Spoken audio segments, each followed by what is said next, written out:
When I was 15, I had an opinion about everything. Politics, religion, music, the meaning of life.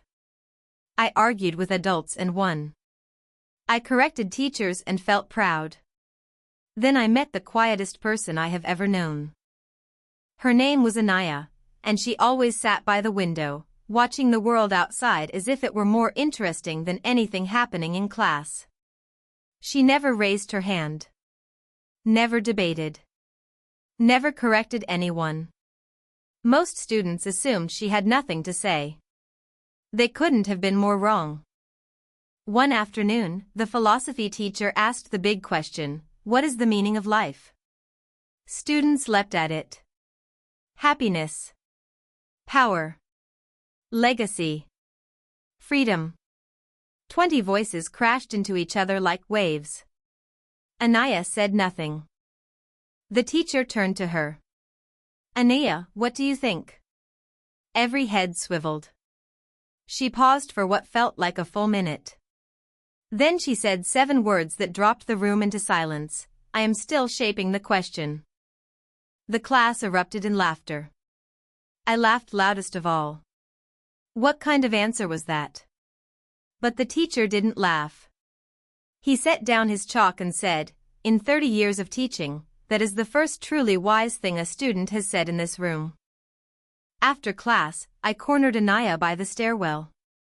"What did you actually mean?" She looked at me with those calm, ocean-deep eyes and said, "Everyone fights over answers to a question they haven't even understood yet.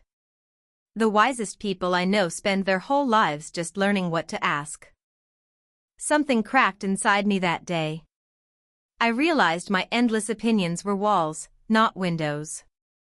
I had stuffed my mind with answers to avoid the terrifying emptiness of not knowing.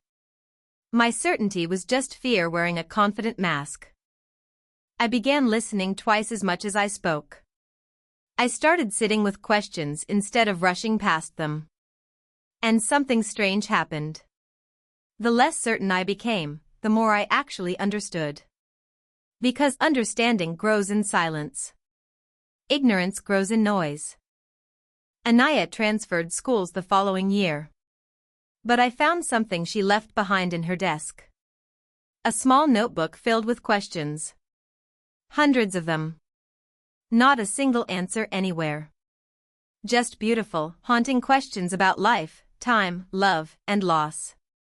She had been collecting them like other people collect stamps. 10 years later, I still carry that notebook. I am still shaping the question. Those 7 words changed everything. How I work. How I love.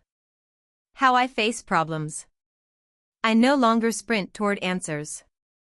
I walk slowly through the questions until they reveal what they truly are. So here's the only thing I'll tell you with certainty. Before you answer anything in life, make sure you're asking the right question. Because the greatest waste of a brilliant mind is a perfect answer to the wrong problem.